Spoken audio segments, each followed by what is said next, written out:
Muy bien. Bueno, este nuevo panel, esta nueva mesa, que va a tratar sobre formación de formadores y prácticas colaborativas en educación interprofesional. Bienvenido, doctor Okuda, bienvenida, Claudia. Para mí es también un placer muy grande presentarlos esta etapa que destinamos dentro de las jornadas que tiene que ver con la formación de formadores y con la práctica colaborativa, la escindimos en dos bloques, justamente por el trabajo de la traducción simultánea para que sea más sencillo. Así que vamos a comenzar en una primera etapa con Claudia Brandao. Es una persona que hace muchos años se viene dedicando a la educación interprofesional.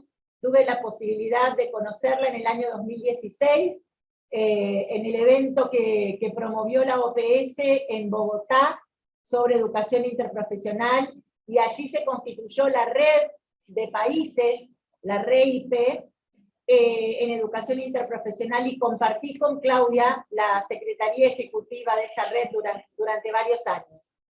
Hoy Claudia nos está acompañando. Ella es magíster en salud colectiva de la Universidad de Brasilia, especialista en salud colectiva de la misma universidad también, especialista en políticas públicas y gestión de sistemas de salud por la Universidad de Campinas, y una de las fundadoras, como les contaba, y representante de Brasil en la Secretaría Ejecutiva de la Red Regional de Educación Interprofesional en Salud de las Américas, y además gestora pública y docente de la Universidad de Brasilia, y miembro de la Unired de IP también. Así que bueno, muchas gracias, Claudia. Vamos a darte lugar a vos primero y luego al doctor Okuda en este panel. Muchas gracias. Vou falar um pouco, o objetivo da minha apresentação é falar sobre a formação de formadores, né, e práticas colaborativas em educação interprofissional. Eu vou falar um pouco da experiência do Brasil em educação interprofissional, nas políticas de saúde pública, né, brasileiras. Então, eu vou falar um pouquinho da trajetória, né, de como aconteceu toda a trajetória da educação interprofissional, mais especificamente no campo da formação de formadores.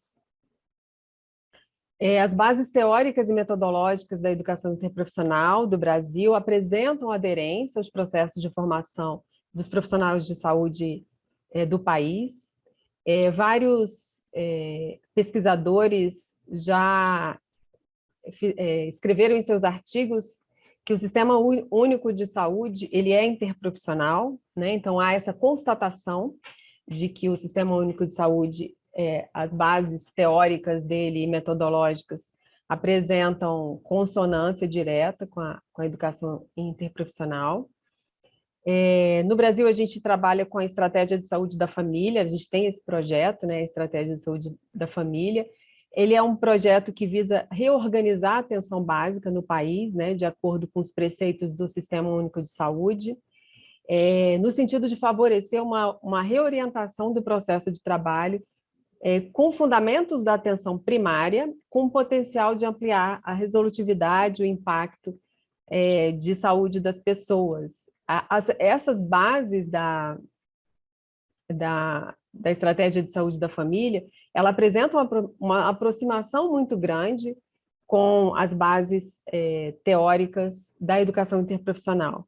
Ela é conformada por equipes interprofissionais e toda a atenção básica é pautada na Estratégia de Saúde da Família, né? Então, esse é um ponto importante, ao estabelecimento dessa equipe multiprofissional, que é a equipe de saúde da família.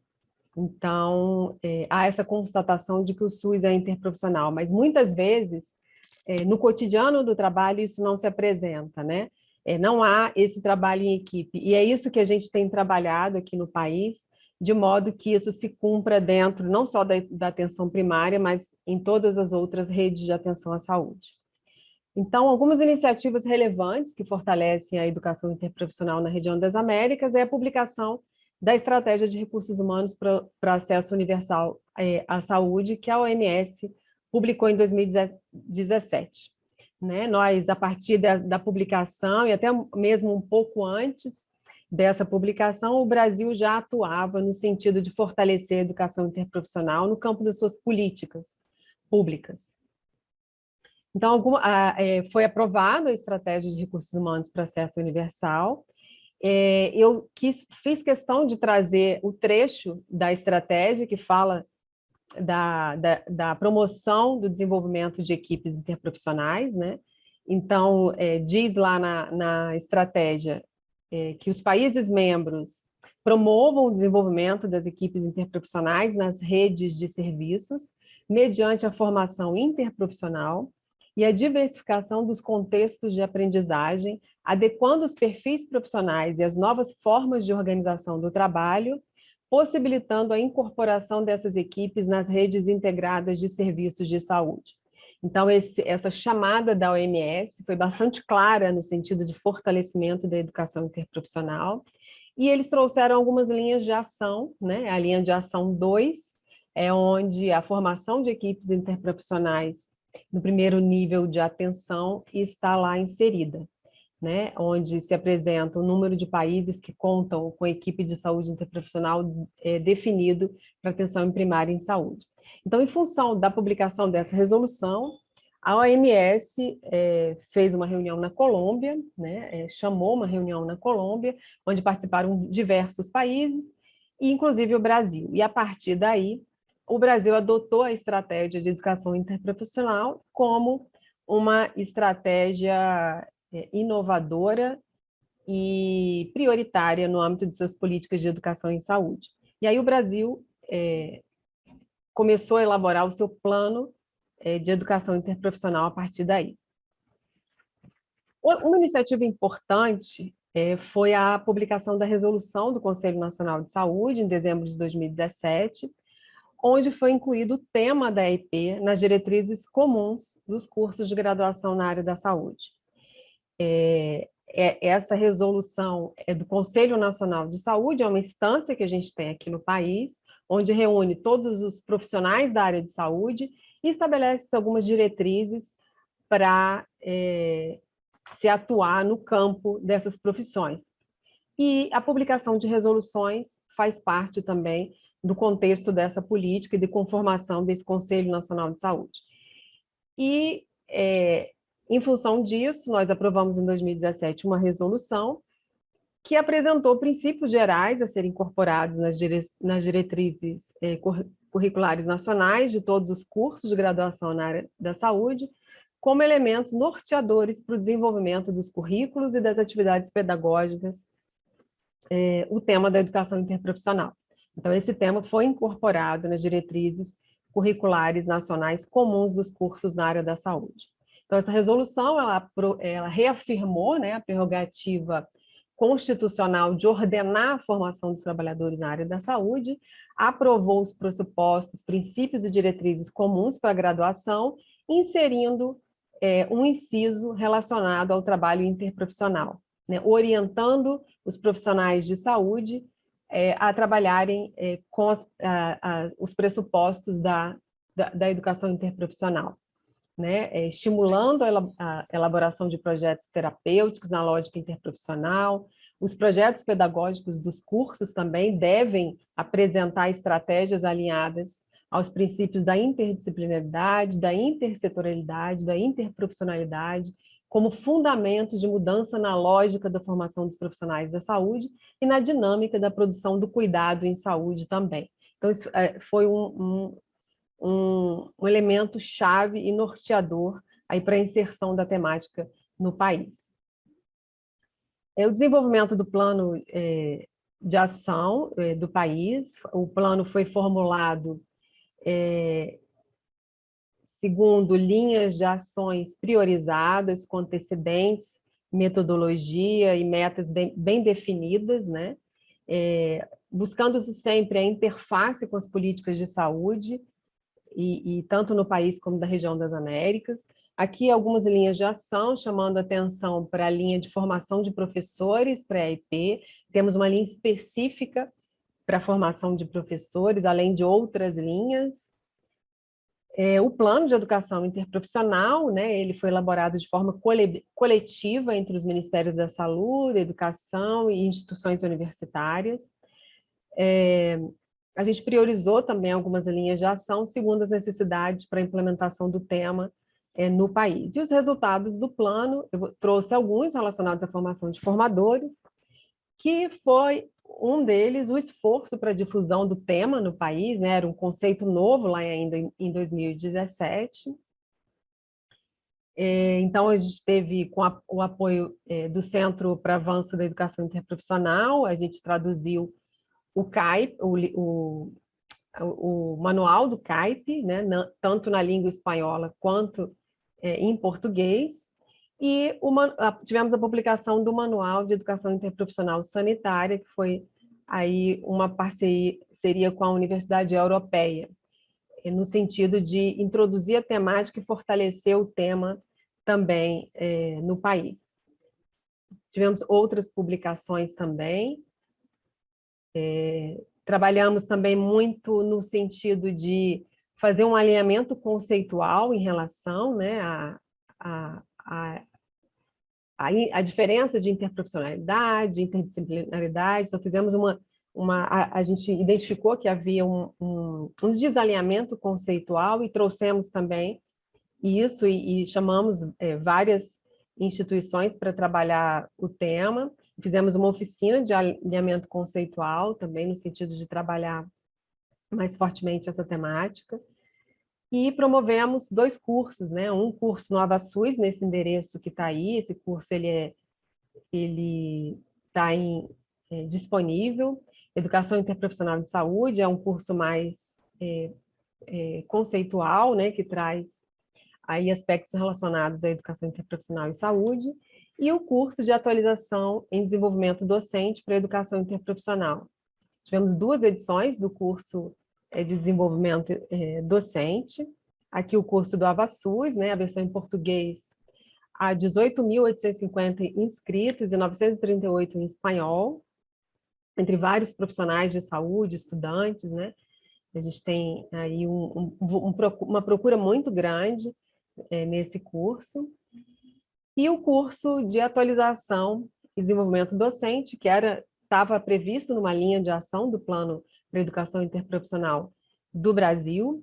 O desenvolvimento docente ele foi pensado como uma das ações estratégicas para nos fornecer subsídios teóricos, conceituais, né, e metodológicos, para que a IP pudesse se constituir como um dos princípios formativos para o desenvolvimento de competências, né, para o efetivo trabalho em equipe, que a gente acredita que são fundamentais para a oferta de serviços de saúde mais resolutivos e mais integrais. Né? Na verdade, aqui o objetivo não é a gente formar experts, mas sim facilitadores de todo esse processo de educação interprofissional. Então, o curso aí já teve a sua 2ª edição também, em torno de 300 concluintes aí em cada um. Aqui a estrutura do curso, né? Ele foi estruturado em 5 unidades, bases teórico-conceituais da educação interprofissional, fundamentos para a qualidade das iniciativas de educação interprofissional, dimensões contextual, institucional, cultural e relacional, implicações para a EP, a inserção da interprofissionalidade em áreas estratégicas da formação e do trabalho em saúde. Então, essa aqui é a estrutura do curso de desenvolvimento docente. Outra linha de ação também relacionada ao fortalecimento dos espaços de divulgação e produção do conhecimento, que a gente acha bastante importante, né? Também houve uma convocatória para o envio de artigos sobre a IP, na revista Interface da Fiocruz, no sentido também de trazer aí os acadêmicos, estimular essa questão de trazer os acadêmicos para estar também publicando artigos aí na temática, né? E disseminar aí a temática no país. A gente teve também a publicação de um laboratório de inovação em educação na saúde, foi o primeiro laboratório de educação em saúde da região das Américas. Ele foi desenvolvido também na temática de educação interprofissional, teve essa fase também, né, essa temática também de educação interprofissional. Ao final, a gente teve 3 experiências reconhecidas como potenciais contribuidoras para a implementação e prática de AIP no país.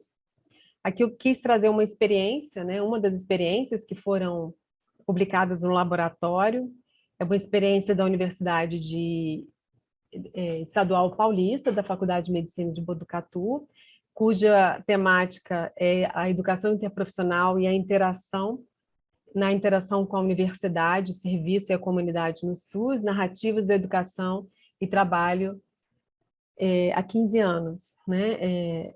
Aqui eu trouxe uma fala que caracteriza bem o que foi essa prática, né? O apoio à mudança curricular dos cursos de graduação de medicina e enfermagem, e introduzindo inovações pedagógicas orientadas pelos conceitos de aprendizado significativo, educação pelo trabalho, com maior aproximação da teoria com a prática em cenários de prática de educação interprofissional.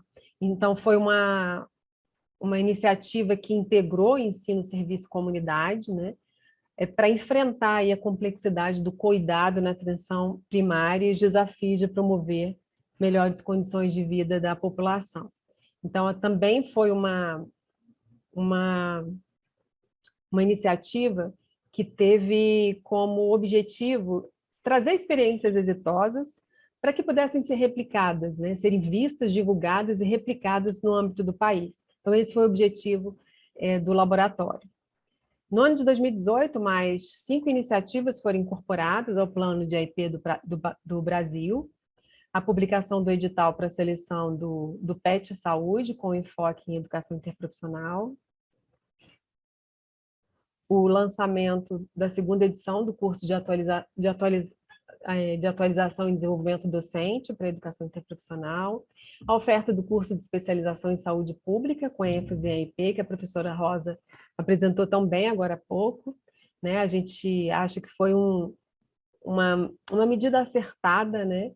Onde a gente forma sanitaristas dentro do conceito de educação interprofissional, a realização de reunião técnica com novas escolas médicas. Então, a partir do programa Mais Médicos para o País, várias escolas médicas foram criadas e a gente fez uma reunião técnica com essas novas escolas para apresentar a temática e incluir o tema na agenda, né, dessas escolas e nos currículos, e o lançamento da publicação de artigos que eu já mencionei também.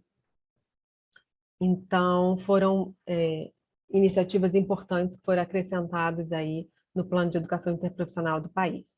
Eu gostaria de chamar a atenção aqui, fazer um recorte para o programa PET Saúde e Interprofissionalidade. Esse programa é o Programa de Educação pelo Trabalho para a Saúde, né? Tiveram várias versões do programa PET, e a gente lançou o PET na versão Interprofissionalidade, com o objetivo de promover e qualificar a integração ensino-serviço. Essa iniciativa envolveu docentes, discentes, profissionais de saúde, né? Dando um destaque aí para esse binômio educação e trabalho. O objetivo é reorientar a formação do trabalho em saúde no país, onde os alunos foram inseridos no cenário de prática, né, mais resilientes, colaborativos, interdependentes e mais efetivos, né? Na verdade, esse programa funcionou com a concessão de bolsas. Primeiro publicou-se um edital, né, de chamamento, e esse edital ele era previsto para desenvolvimento de projetos por 2 anos, né, onde estudantes, profissionais de saúde, ensino e serviço teriam que conformar um projeto e apresentá-lo, né? Houve uma seleção e o Ministério da Saúde concedeu bolsas para que durante 2 anos fossem desenvolvidos trabalhos relacionados à educação interprofissional. Então, 120 universidades do país foram selecionados, com envolvimento de 1.100 professores, 2.500 profissionais de saúde e 7.000 participantes no total. Então, a gente já tem os resultados, né, desse programa, estamos colhendo aí os resultados agora. Os pressupostos do programa foi a educação pelo trabalho, caracterizado como instrumento de captação, né, dos serviços profissionais de saúde, a intensificação e a priorização dos serviços de saúde como cenários de prática para reorientação da formação profissional em saúde, e favorecimento da integração ensino-serviço-comunidade e da preparação para o trabalho em equipe interprofissional. Como resultados, contribuições para os processos formativos docentes e formação contínua dos preceptores, criação e adequação das diretrizes curriculares dos cursos de graduação e pós-graduação, a partir da atuação do PET Saúde nos comitês de coordenação existentes, né, nos cursos, implicação dos diferentes setores que reconhecem a importância da ação interprofissional para fortalecer o trabalho em rede, e a humanização do cuidado. Aqui eu destaquei alguns, né, mas a gente tem vários relatos de profissionais que atuaram e que viram uma mudança muito grande a partir do PET Saúde dentro dos seus espaços de trabalho e educação. Aqui eu trouxe mais especificamente o resultado do PET da UNB, né, do programa que a Universidade de Brasília apresentou. As percepções dos docentes, né, sobre o processo de atenção ao paciente. Eles relataram o fortalecimento do vínculo e o respeito entre a equipe, o fortalecimento da necessidade de ver o paciente de maneira integral, compreender a complexidade dos problemas e dos pacientes, e a impossibilidade de resolvê-los de maneira simplista, com um só profissional da saúde, equipes mais alinhadas e integradas na atenção de pacientes indígenas, porque a gente tem aqui também um atendimento a essa população mais específico, né? Então, um dos grupos trabalhou com a população indígena, então eles relataram isso, uma equipe mais alinhada e integrada à atenção ao paciente indígena. Para vocês verem, há um trabalho mais próximo ao paciente, né? Então, houve uma dedicação exclusiva ali naquele grupo de pacientes, né? Expansão da atenção da saúde, ampliando o conceito de saúde, e incremento do multiprofissionalidade, né, com uma troca aí de conhecimentos interprofissionais. Então, esse foi o relato de um dos programas dos 110 que a gente aprovou. E os desafios para assegurar a implementação da EP no Brasil, né? Envolver os usuários em práticas colaborativas, assegurar o SUS como uma rede escola, né? Uma rede de aprendizagem, qualificação docente, apoio institucional e outras iniciativas no âmbito do trabalho sanitário, que é estimular a educação interprofissional e as atividades de simulação, a educação interprofissional e atenção primária à saúde, a educação interprofissional e a educação permanente em saúde, que é a grande política de educação em saúde aqui do Brasil, né? Então, eu trouxe aqui algumas iniciativas importantes para se alavancar a temática.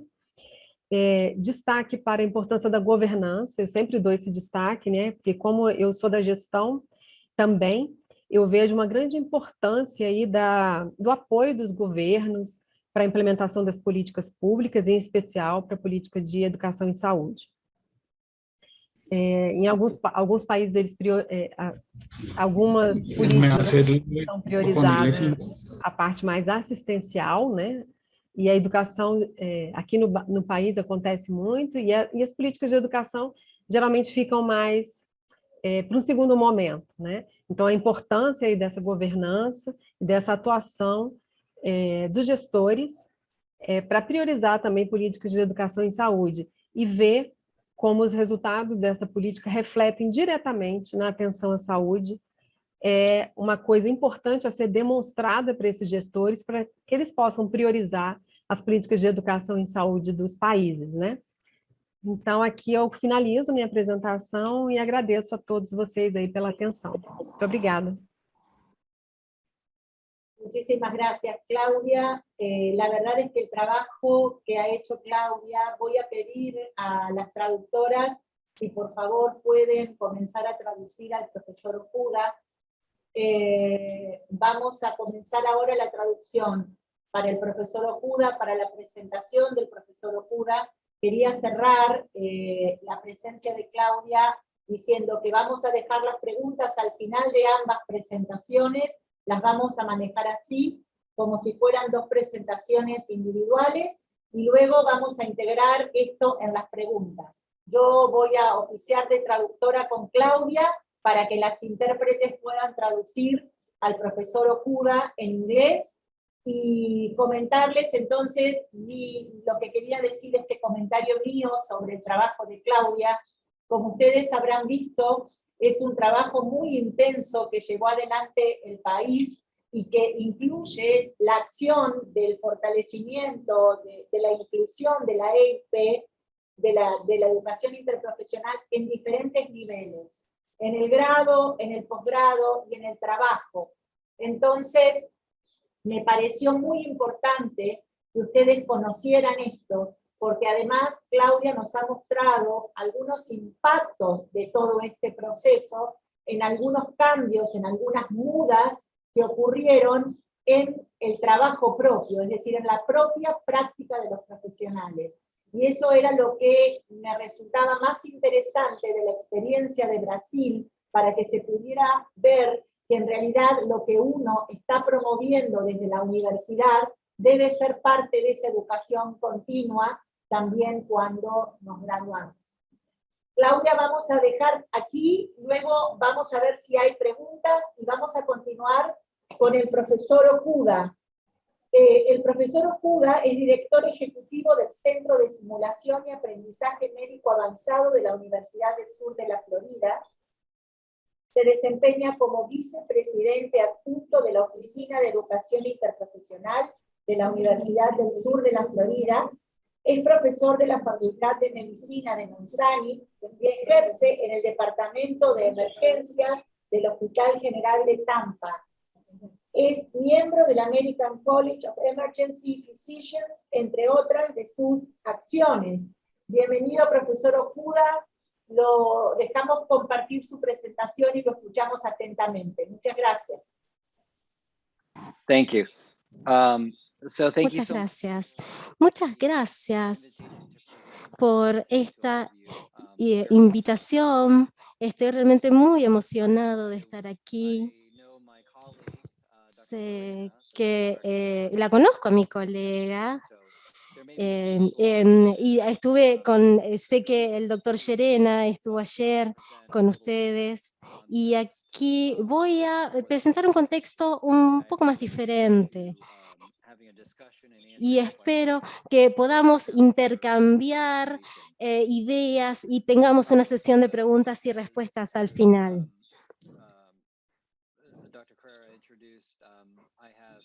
Como me presentaron, tengo algunas responsabilidades. Yo superviso la práctica interprofesional y también soy responsable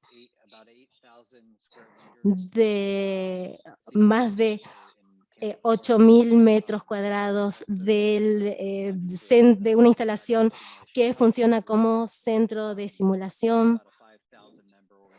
Tenemos una organización global de más de 5.000 miembros, así que el trabajo es bastante interesante. Creo que el doctor Llerena comentó algo sobre nuestra oficina. Como saben, USF trabaja en la educación y en la práctica interprofesional. En 2005 comenzamos a trabajar en el Colegio de Medicina y con el Departamento de Fisioterapia, con los requerimientos que existían en ese momento en cuanto a la acreditación en Estados Unidos. También tuvimos que desarrollar un programa para trabajar juntos, para poder hacerlo juntas. En 2009 pudimos crear módulos de simulación que podían trabajar en distintos niveles. Ahora tenemos unos 14 o 15. Luego, en 2011, formamos el consorcio de simulación y en 2019 construimos la oficina propiamente dicha. Creo que ya compartieron esto con ustedes ayer, pero nuestro equipo es muy pequeño.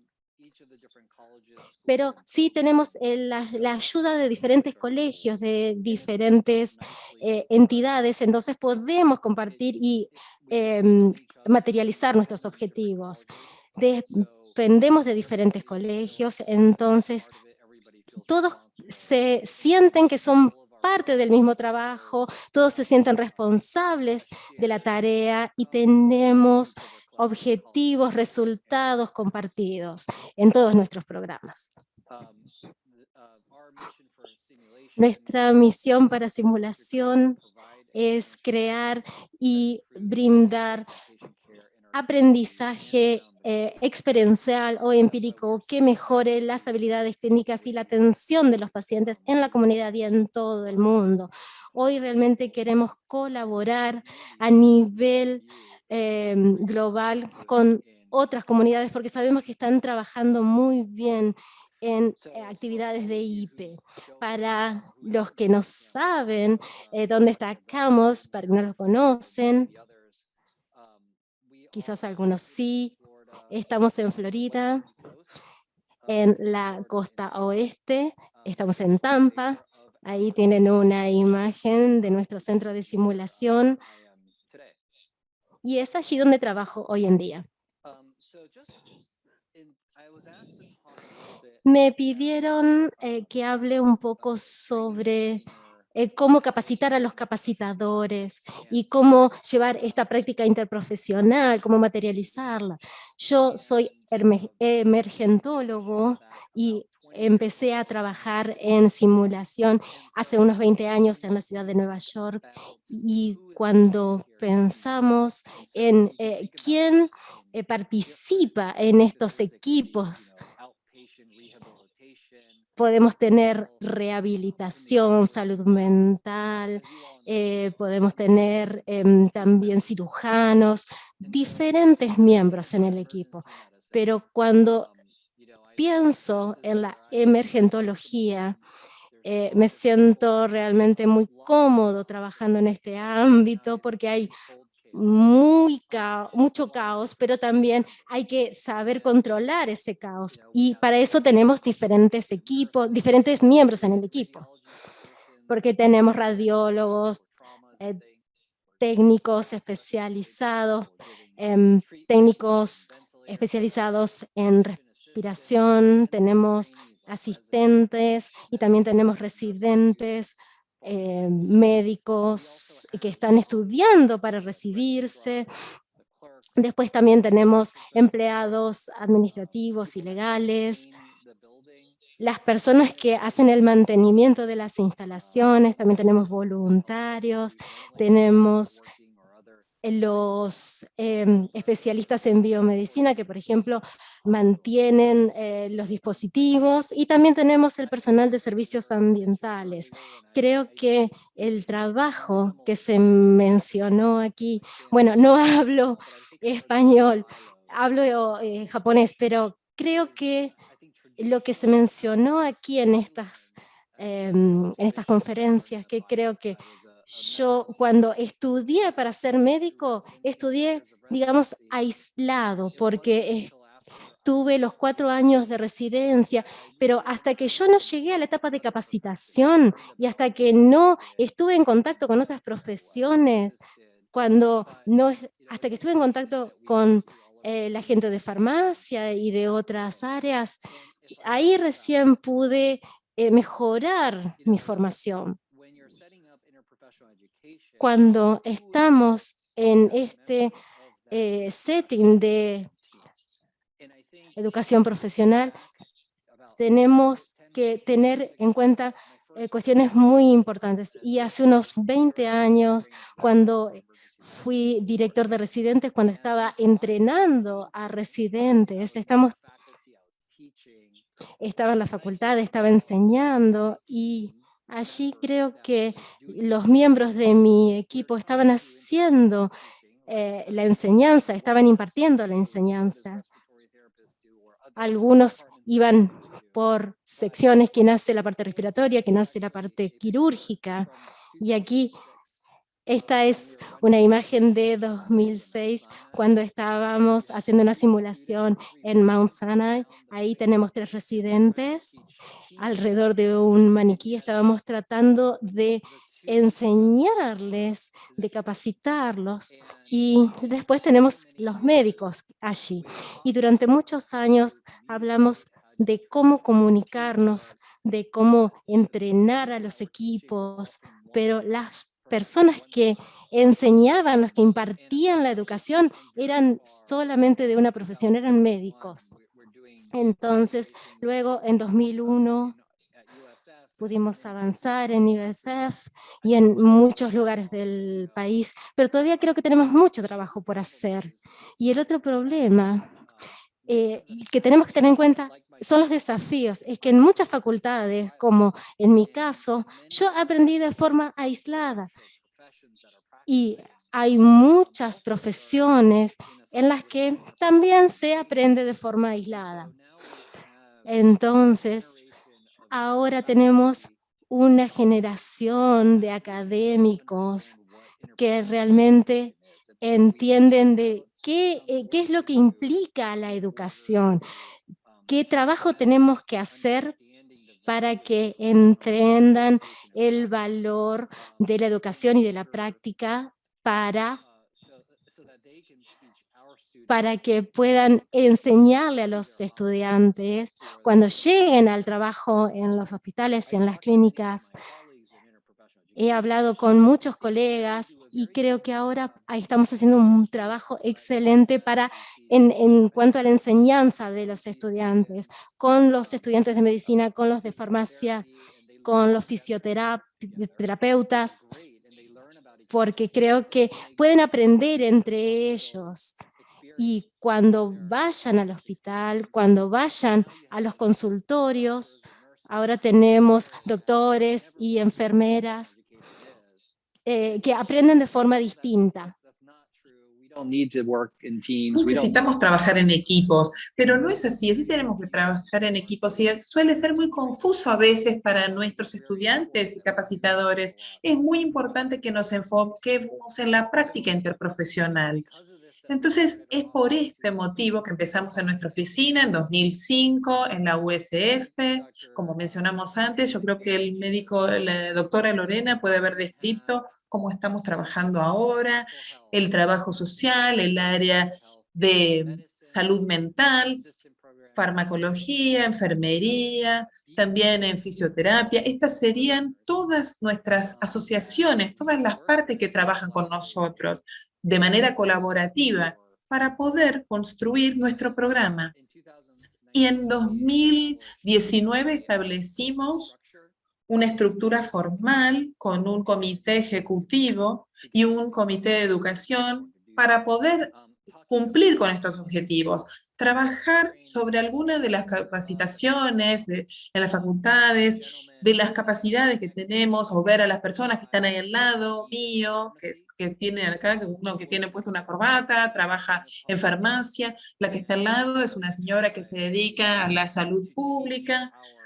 Y la idea es enseñar a las facultades o a nuestros formadores, la importancia de la interdisciplinariedad. Hay que enseñar a los estudiantes las importancias que tienen nuestros pacientes. Un ejercicio que hicimos para los miembros es que ellos se les asignaba los antecedentes del paciente, el nivel de pobreza, la edad, si estaban casados o si estaban solteros, cuáles eran los miembros de su familia, si tenían hijos, y también se les daba una cantidad fija de dinero y cosas que tenían que poder hacer para cumplir con esa tarea. Entonces, todos trabajaban juntos en este equipo y conocían distintas personas, también trabajaban con los médicos, con el asistente social, con el administrativo del hospital, también simulaban los transportes en ómnibus, todo se simulaba y de esta manera se divertían también, pero aprendían mucho, les enseñaba que comprender todo el impacto de la pobreza y también todos los desafíos y los obstáculos que existen en los Estados Unidos. Entonces había un tema que era muy importante, que todos lo atravesaba este tema a todas las profesiones, nos abordaba a todos. Digamos, esto no hacía que estén todos de manera aislada, porque, por ejemplo, tenían en la salud pública, en la farmacia, y también a veces había profesiones que nunca se habían conocido entre ellas. Entonces, lo importante de poder conocer qué se hace en la farmacia y conocer que la gente tiene los mismos problemas en las distintas áreas disciplinarias. Entonces, nuestra área empezó a pensar qué importante era la práctica interprofesional. Y también, cuando hablaban con sus estudiantes, qué importante era esta relación entre todas las profesiones. Yo creo que también el doctor Shirina también les compartió esta diapositiva ayer. Hay algunas actividades de la educación interprofesional que nos enfocamos. Tenemos seminarios mensuales para las facultades para que les enseñen distintos temas o distintas cuestiones que son importantes y relevantes desde la perspectiva profesional. También tenemos clínicas gratuitas que son realizadas por miembros interprofesionales que están realizados para apoyar a los estudiantes. Entonces, si pensamos desde el punto de vista de cómo capacitar al capacitador, una de las actividades que tenemos nosotros es el día de la IP anual. Este es el día, que es una semana en la que en general se realizan distintas tareas y suele ser gratuita para celebrar y participar de esto. En este último tiempo hablamos sobre la crisis climática y también las soluciones para poder abordar esta crisis. En el pasado también hablamos sobre la globalización, sobre distintos virus, enfermedades. En la mañana en general solemos tener oradores que hablan de distintos temas en este día, y después a la tarde tenemos sesiones que se enfocan solo para los estudiantes, para que trabajen juntos en equipos, para que cada equipo de estos estudiantes tienen distintas profesiones. Son estudiantes de distintas profesiones y les enseña un facilitador de uno de los programas que tienen en la facultad, y este facilitador, el componente de capacitaciones que no son expertos en el tema. Por ejemplo, a la izquierda ustedes pueden ver estas dos imágenes. La primera, la de arriba a la izquierda, uno de los médicos, digamos, ahí esa es una facultad de enfermería, y en este tema hablamos sobre una crisis y también de los opioides. Y también hablamos en otras profesiones para poder facilitar estas sesiones. Y antes del COVID, esto fue obviamente que se realizó, teníamos reuniones cara a cara, reuniones presenciales, para poder enseñar y darles actividades y ver el contenido y poder facilitar estos encuentros. Ahora realmente no lo podemos hacer mucho, pero eran suficientes hacerlos para que, y realmente sentir que estaban todos en la misma página. Y debajo también pueden ver cómo los estudiantes presentan su actividad. Ellos tenían un diagrama, como pueden ver acá, de todos los factores que afectaban a los pacientes en la crisis de opioides. Se les daban materiales y después, como pueden ver, representaban algo físico con todos los límites o las barreras que estos pacientes enfrentaban. Pudimos hacer esto gracias, digamos, les sirve mucho para el aprendizaje. También podemos ver sobre las enfermedades infecciosas, y acá a la derecha hubo un seguimiento con los estudiantes de manera virtual para poder tener al tanto de los distintos virus, hacer un seguimiento sobre eso. Los pacientes que estaban expuestos estaban en esa entrevista, y los estudiantes tenían que entrevistarlos para ver cómo era ese virus y darles recomendaciones a estos pacientes a través del Departamento de Salud, cómo lidiar con estos síntomas que tenían. Pero bien, todas nuestras facultades no tenían que ver con epidemiólogos o con enfermedades infecciosas. Entonces hacíamos sesiones múltiples donde capacitábamos a los médicos en el contexto, en el contacto, en cómo hacer un seguimiento de estos pacientes. Por ejemplo, la semana que viene vamos a hacer una sesión sobre la crisis climática y en nuestra reunión de la tarde es sobre advocacia, sobre defensa. Entonces mañana vamos a hacer capacitación también para enseñarle a los capacitadores en cómo poder entender la parte de responsabilidad o la parte de advocacia, la parte de defensa con respecto a la crisis climática. Esto es especial, es un programa que muchas veces está hecho para estudiantes y que se están capacitando para ser profesionales. Nuestra facultad trabaja muchísimo con todo esto, con estos cursos. Nosotros también pensamos que van a traer mucha de su experiencia en estos lugares aislados, en estos silos, digamos, de esta manera. Estas son algunas de nuestros ejemplos de las actividades que estamos haciendo para la capacitación. Les voy a mostrar algunas cosas que vamos a ver en la parte de la práctica. Les voy a mostrar unos videos. Hacemos mucha capacitación utilizando simulación en el área de Tampa para poder capacitar distintos profesionales para que trabajen mejor juntos en todos los silos. Este es un ejemplo que tenemos de doctores y enfermeras del centro de trauma que tenemos en Tampa, que trabajan en trauma, y trabajamos con los residentes y realizamos una capacitación sobre la IP. Espero que disfruten del video. ¿Se puede escuchar?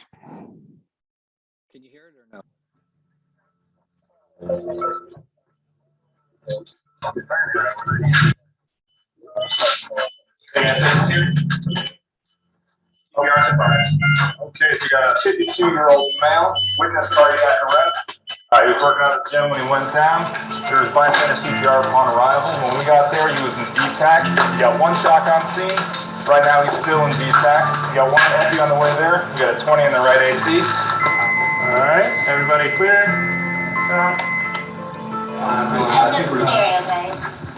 Today we had one of our graduate medical education training programs, the emergency medicine program, come in to do training around rare emergency scenarios.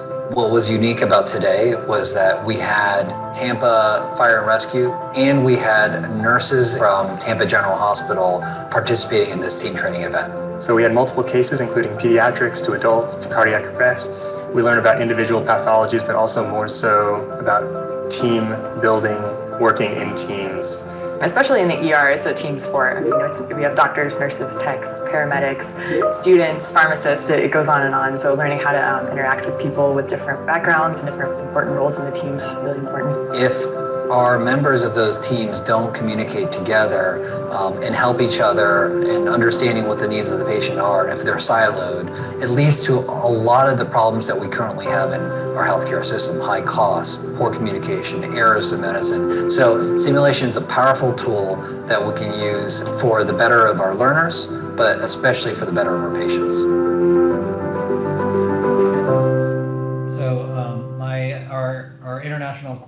Bueno, nuestra coordinadora me dijo que debería haber subtitulado el video, así que el video, por supuesto, sí lo podía subtitular, pero lo voy a dejar en el link, voy a dejar el link en el chat para que lo puedan consultar más tarde. Aquí tenemos otro video relacionado con la pandemia de COVID y realmente acá pueden ver cómo trabajamos con mucho entusiasmo y cómo podemos pasar de estos entornos de trabajo aislado y cómo podemos pasar de IG a un entorno de trabajo colaborativo.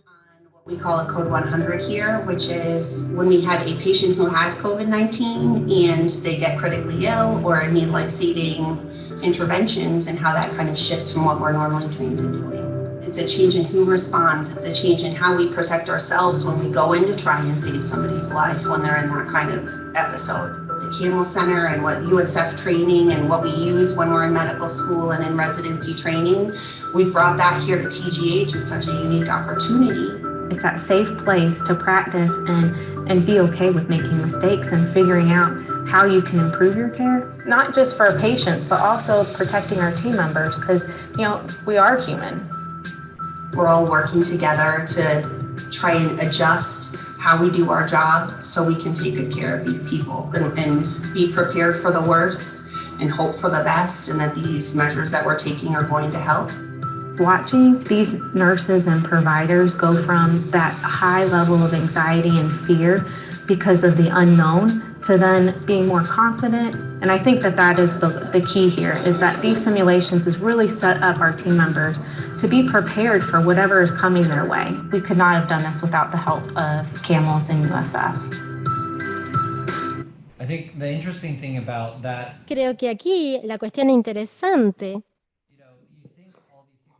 es que vemos que todas estas personas trabajan juntas todo el tiempo y tienen las responsabilidades, pero pueden haber también malentendidos, y es muy tedioso a veces tratar de enseñarles a los doctores y las enfermeras que están allí, enseñarles sobre la práctica interprofesional, porque a veces no podemos hacer una persona a la vez o un equipo a la vez, porque, por ejemplo, los que trabajan en anestesia, en cuidados críticos y en otros ámbitos,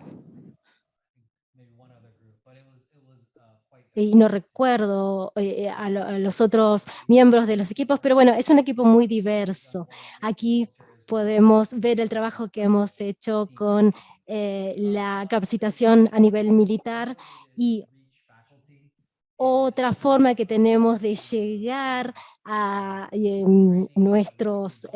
objetivo es que hemos creado un podcast para hablar sobre un caso de simulación por vez. Tenemos el podcast que se llama Super Teams, Super Equipos. Lo pueden descargar. Tenemos 2 temporadas. Ahora estamos en la 2ª temporada y pueden escuchar sobre la importancia de la diversidad y de todo el entorno de los equipos. Así que si están interesados en estos temas, los invito a descargar los podcasts. Lo pueden hacer desde el código QR que mostramos en pantalla. Y bien, eso es todo. Si quieren seguirnos en las redes sociales, estas son nuestras direcciones y nuestros códigos. Muchas gracias por su atención y espero sus preguntas. Muchas gracias, doctor Okuda. Llevamos un poco de retraso porque la mesa anterior se extendió un poquito más también, así que vamos si usted me permite, deja de compartir la pantalla. Vamos a leer algunas preguntas que hay en el chat, así damos lugar a la última mesa del día de hoy. A ver, tenemos una pregunta, dice, ¿cómo es la articulación del centro de simulación con los colegios que usted mencionó? ¿La capacitación la realiza el centro con sus docentes o con el colegio? ¿Cómo podría ampliar al respecto? Gracias. Al doctor Okuda.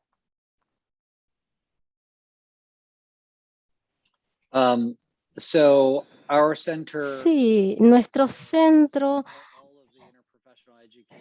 es donde ocurre todas las actividades de IP y simulación, pero tenemos el consorcio de simulación donde cada uno de los colegios está representado, y entonces nos reunimos todos los meses para discutir los temas. Entonces tenemos un proceso muy democrático. Por supuesto que no todos los colegios necesitan todo, pero podemos ir eligiendo, y allí, puedo decir que casi todas las simulaciones se llevan a cabo en CAMELS. Perfecto. Muchas gracias. ¿Alguna pregunta más antes de dar por finalizada esta mesa?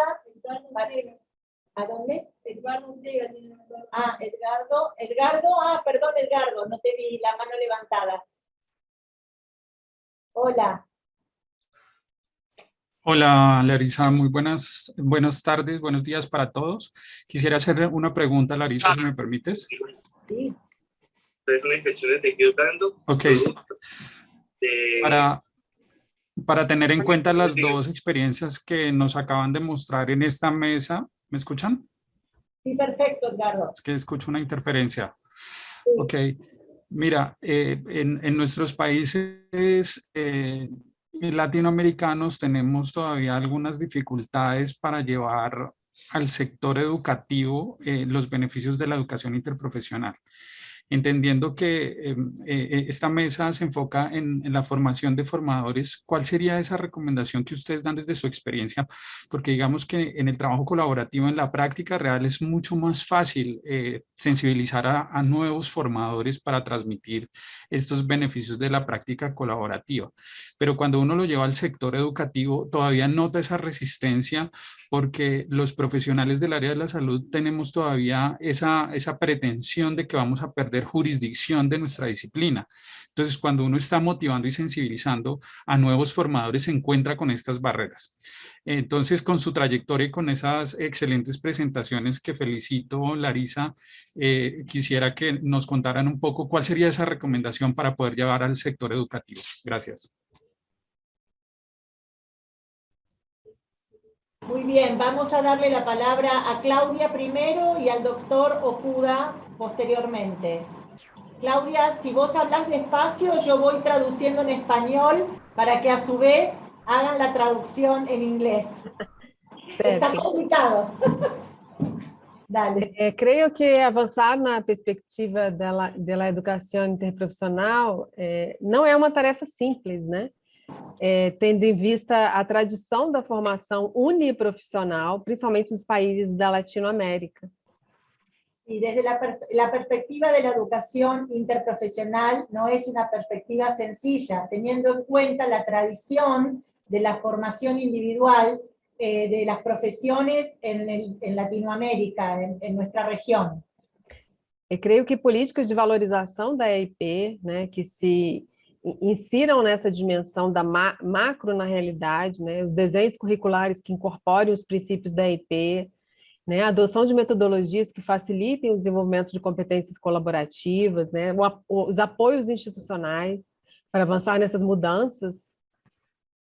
Sí, que es importante una visión macro de la educación interprofesional y trabajar sobre el desarrollo de esas competencias colaborativas en los profesionales de salud.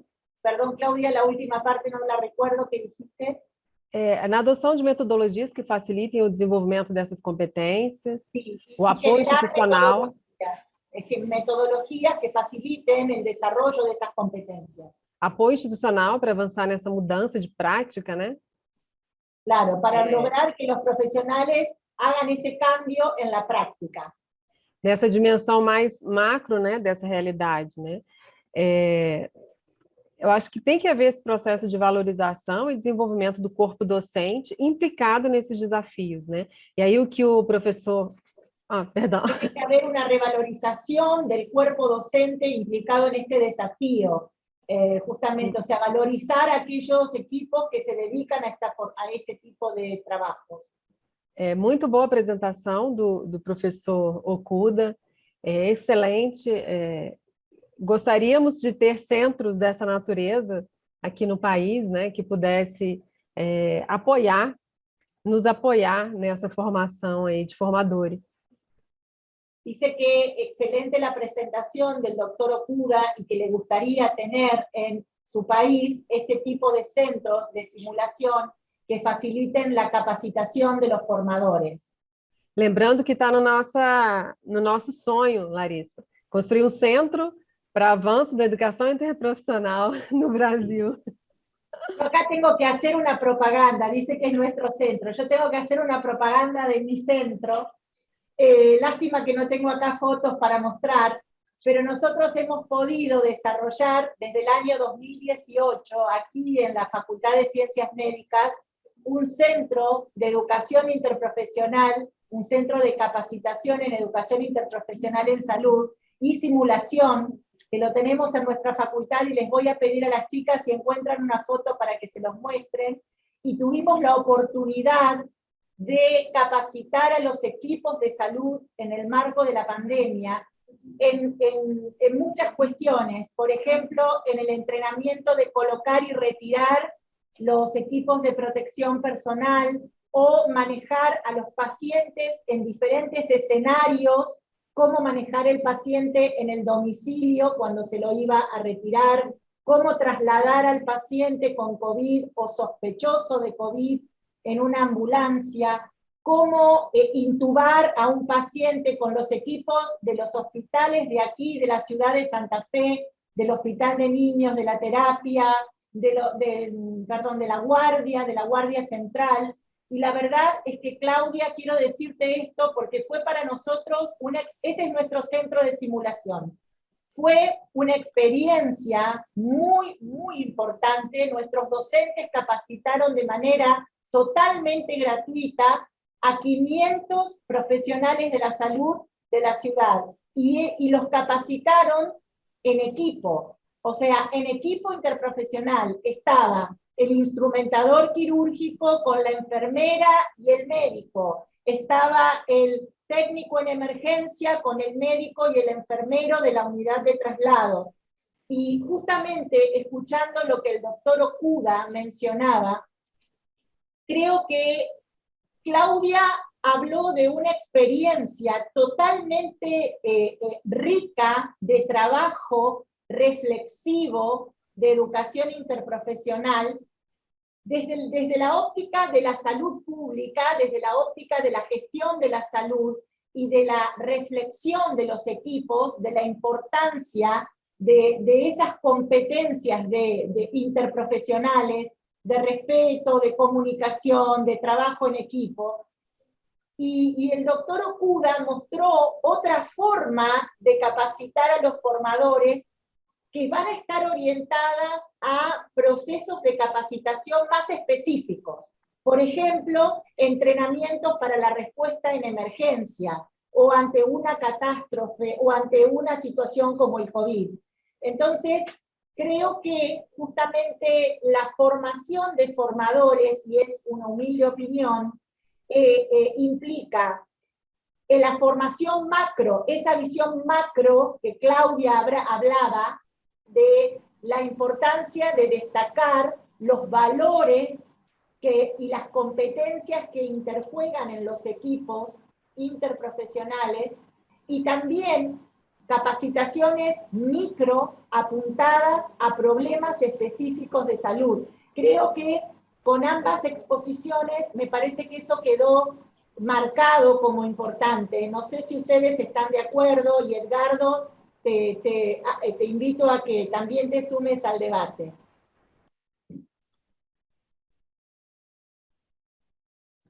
Muy bien, Larissa. First, I absolutely agree.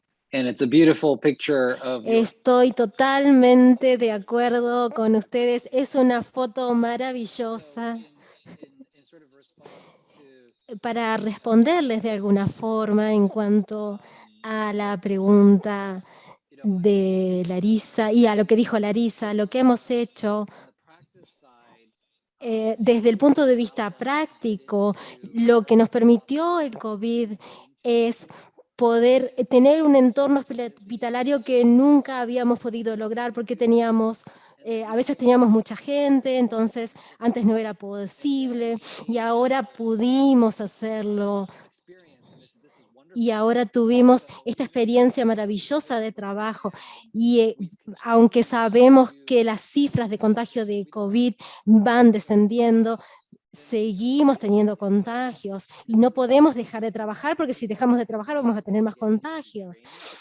Entonces, esto también nos permite trabajar en la simulación, seguir trabajando, hacer más, y se sabe que esto se espera también de parte nuestra como capacitadores. Y de la parte de los estudiantes, tenemos un enfoque de abajo hacia arriba. Esto quiere decir que el decano y el vicepresidente senior, que está a cargo de todos los colegios y los profesionales, ve qué es lo que va a pasar o qué es lo que está pasando y brinda su apoyo, digamos, porque él supervisa el consorcio, pero si bien tenemos estos decanos, estos superiores que están un poco aislados, están en contacto con nosotros y ellos sí dicen, bueno, esto es lo que va a pasar.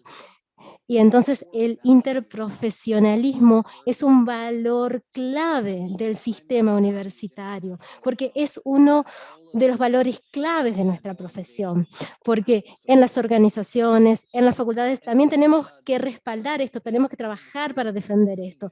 Y cuando los estudiantes empiezan a trabajar en esto, piden más, porque ven que es muy importante. Porque dicen, quiero más, quiero aprender, porque esto me ayuda a aprender y de forma interprofesional. Entonces, por eso empezamos el consorcio en Florida. Ya en poco tiempo podíamos reunirnos con otras universidades y a veces había otras universidades que estaban haciendo algo súper interesante y volvían a nuestro, se contactaban con nuestros líderes. Y bueno, ustedes saben que en los Estados Unidos somos bastante competitivos, entonces cada equipo quería hacerlo mejor y teníamos una forma linda de competencia para mejorar profesionalmente. Larissa, gostaria de complementar. Cláudia, sim, te escucho. Só com uma colocação, os desafios envolvidos na saúde pública são enormes, né? A gente tem vários desafios em vários campos, financiamento é um deles, né? Principalmente aqui no nosso país. Se a gente não tiver um processo de valorização e desenvolvimento do corpo docente implicado com esses desafios, fica mais difícil a gente ter êxito, né? Então, essa é a mensagem que eu queria deixar e aproveitando aí para agradecer a oportunidade de estar aqui hoje. Claudia, a ver si me faltó algo. Claudia dice que los desafíos en salud pública y en la gestión de la salud pública son muchos, pero justamente el reconocimiento y la puesta en valor de los formadores, de los capacitadores en esta área temática es una de las cosas que aún está pendiente, y la inversión también en ese sentido. ¿Está bien, Claudia? Sí, sí. Bien. ¿Alguna pregunta más para ambos panelistas? Se nos hizo tarde para la otra, pero creo que estuvo muy interesante porque son dos visiones de la educación interprofesional tan ricas y tan importantes para que saquemos ideas, cada uno de nosotros, de enormes trabajos que se están haciendo y que podemos también tener algunas ideas para replicar en nuestras regiones. Claudia y doctor Okuda, Aru, muchas gracias por compartir con nosotros esta mesa panel. Esperamos que nos pueda reunir la educación interprofesional también en proyectos que nos puedan reunir en toda la región de las Américas. Un abrazo para ambos y muchísimas gracias por participar. Gracias.